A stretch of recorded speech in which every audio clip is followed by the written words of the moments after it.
2024-25 মৌসুমের ব্যালন ডিওরের স্বপ্নভ্রষ্ট হলো Julian আলভারেজের। Spiderman Julian Alvarez নিজেই নিজের কপাল পোড়ালো, হারলো অ্যাটলেটিকো মাদ্রিদ রিয়াল মাদ্রিদের বিপক্ষে। সেখানে পেনাল্টি মিস করলো টাইব্রেকারে হুলিয়ান আলভারেজ। যদিও এই পেনাল্টিতে অনেকটাই বিতর্ক সৃষ্টি করেছেন, তবুও এই পেনাল্টি মিসের জন্যই হেরেছে অ্যাটলেটিকো মাদ্রিদ এবং হুলিয়ান আলভারেজের হয়েছে এই ব্যালন ডিওরের স্বপ্নভ্রষ্ট। এত ভালো দামি খেলোয়াড় থাকতেও কিভাবে 24-25 মৌসুমের ব্যালন ডিওর পেত হুলিয়ান আলভারেজ, এবং এবার কেন পাবে না এই ব্যালন ডিওর ট্রফি আলভারেজ? আর্জেন্টিনার এই স্পাইডারম্যান খ্যাত আলভারেজের ব্যালন ডিওরের স্বপ্ন ভঙ্গ নিয়েই বিস্তারিত থাকছে শামীম আহমেদের লেখা প্রতিবেদনে। আর্জেন্টিনার স্পাইডারম্যান খ্যাত হুলিয়ান আলভারেজের ইউরোপ যাত্রা শুরু হয়েছে ম্যানচেস্টার সিটি থেকে। 2022 সাল বিশ্বকাপ লিওনার ম্যাচের সঙ্গে জয় করার পরে আবারও পুনরায় ম্যানচেস্টার সিটিতে যুক্ত হয়েছিলেন হুলিয়ান আলভারেজ। বিপুল দামে কিনে নিয়েছিল এই স্পাইডারম্যান আলভারেজকে পেপ গার্দিওলার ম্যানচেস্টার সিটি। সেখানে অবহেলিত হওয়ার পরে এবার এ মৌসুমেই পাড়ি জমিয়েছেন অ্যাটলেটিকো মাদ্রিদে। অ্যাটলেটিকো মাদ্রিদে গিয়েই দুর্দান্ত ফর্মে রয়েছেন এবং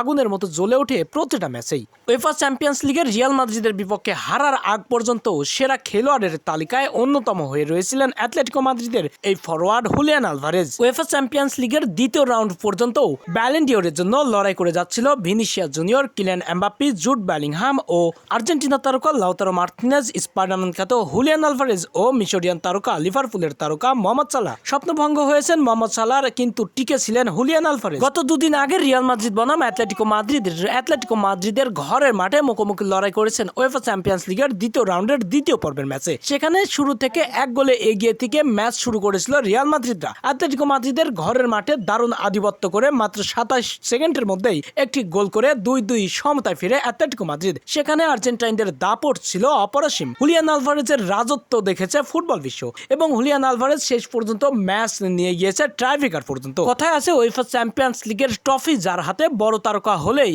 তার হাতে উঠবে সেই মৌসুম ব্যালন ডিওর। তবে ভাষ্যকার বারবার বলছিলেন এই ম্যাচটি হতে যাচ্ছেন semifinal match. Atletico Madrid Real মাদ্রিদের মধ্যে যেই চ্যাম্পিয়ন্স লিগে এই ম্যাচ টপকাতে পারবে সেই উঠে যাবে চ্যাম্পিয়ন্স লিগের ফাইনাল ম্যাচে। অর্থাৎ হুলিয়ান আলভারেজ এই ম্যাচটা জিততে পারলে, যে ফর্মে রয়েছেন তিনি, ব্যালন ডিওর কোনোভাবেই আটকাতে পারে না আলভারেজের থেকে। হুলিয়ান আলভারেজ পেয়ে যেত ব্যালন ডিওর ট্রফি। তবে স্পাইডারম্যান খ্যাত হুলিয়ান আলভারেজ নিজেই নিজের কপাল পুড়িয়েছেন, ভেঙে গিয়েছে ব্যালন ডিওরের স্বপ্ন। কারণ স্পাইডারম্যান খ্যাত টাইব্রেকার পর্যন্ত নিজের দলকে নিয়ে যাওয়ার পরে আর সফলতার দেখা পায়নি সে তার দল। কারণ হুলিয়ান আলভারেজ নিজেই করেছেন পেনাল্টি মিস। টাইব্রেকারের মতো এই গুরুত্বপূর্ণ এক পেনাল্টি শুটে মিস করায় অ্যাটলেটিকো মাদ্রিদ হার নিয়ে নিজেদের ঘরের মাঠে উয়েফা চ্যাম্পিয়ন্স লিগের দ্বিতীয় রাউন্ড থেকে কান্না ভেজা চোখে বিদায় নিয়েছে এবং স্বপ্নভঙ্গ হয়েছেন স্পাইডারম্যান খ্যাত আর্জেন্টিনার এই তারকার হুলিয়ান আলভারেজের ব্যালন ডিওরের। এই ব্যালন ডিওরের স্বপ্নভঙ্গ হওয়ার পরেই কান্না ভেজা চোখে বিদায় নিয়েছেন উয়েফা চ্যাম্পিয়ন্স লিগ থেকে অ্যাটলেটিকো মাদ্রিদ এবং কোয়ার্টার ফাইনাল নিশ্চিত করলো এবং পরবর্তী রাউন্ডে উঠে গেল Vinicius Junior, Kylian Mbappe, Jude Bellingham, Luka মাদ্রিদের রিয়াল মাদ্রিদ।